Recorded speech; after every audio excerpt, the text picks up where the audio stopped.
If we could build a time machine and return to the distant past, we would not recognize our world. For the land we live on has not always been as it is today. Earth is a dynamic, restless planet, constantly changing. Nothing, however solid it may feel beneath our feet, stays the same forever. We may not notice the changes because the individual human's lifespan is short, scarcely the blink of an eye on Mother Nature's timescale.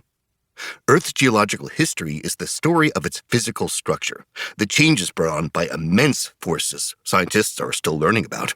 Earthquakes, volcanoes, and continental drift, the gradual movement of the continents across the planet's surface over the course of millions of years.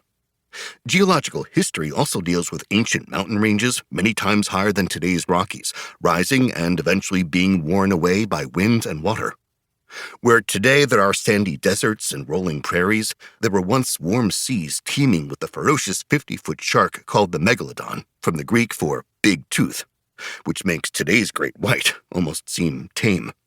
At the same time, dinosaurs roamed the land, and pterosaurs, winged lizards with wingspans ranging from 9 to 40 feet, filled the sky, searching for prey.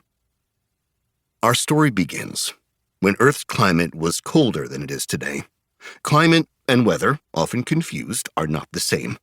Weather is localized and short-term. If, say, it rains for a few days where you live, that is weather. But if it rains every few days for centuries, that is climate, which is the average of weather measured over long spans of time. However, climate is far from stable. Climate change, an issue of much concern today, seems never-ending. Specialized scientists called climatologists have documented 5 extremely cold periods, commonly known as ice ages, during the 4.6 billion years since our planet was formed. These periods, they believe, were likely caused by temporary variations in Earth's position relative to the sun, reducing the amount of sunlight, and therefore warmth, reaching the planet's surface. As the climate grew colder, snow accumulated until the earlier lower layers became so tightly packed that they solidified into ice, and the ice, in turn, formed glaciers. A glacier is a gigantic ice mass weighing billions of tons. Glaciers move because weight creates pressure, and pressure creates heat, causing the ice at the glacier's base to melt. The meltwater acts as a lubricant, enabling the glacier to slide at the rate of a few feet per year.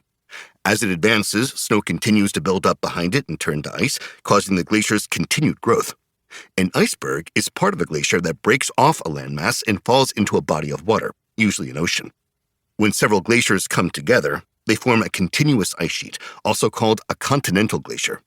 What scientists call glaciations or glacial periods have lasted tens of thousands of years. Yet glaciations have always been followed by interglacial periods, during which the climate warms, causing the ice masses to retreat or melt back. Interglacial periods have lasted only a few thousand years. Eventually, temperatures fell, the climate cooled again, and the glaciers resumed their advance. Climatologists believe that we are now in an interglacial period, and that another ice age is coming, though nobody can say when it will occur or how long it will last. If they are right, and the pattern holds true, vast regions home to hundreds of millions of people will become totally uninhabitable. Where these climate change refugees might go and how they could survive would be the gravest challenge humanity has ever faced.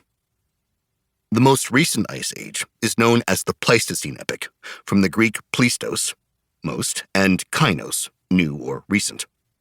The Pleistocene began about 2.6 million years ago and lasted until around 11,700 years ago, with about 20 periods during which the glaciers advanced, retreated, regrew, and advanced again.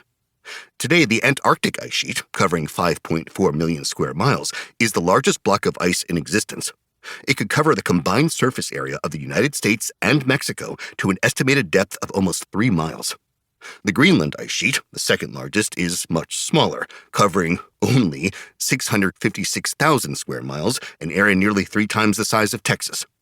If these ice sheets melted, the level of the world's oceans would rise disastrously, drowning low-lying islands and flooding coastal lowlands.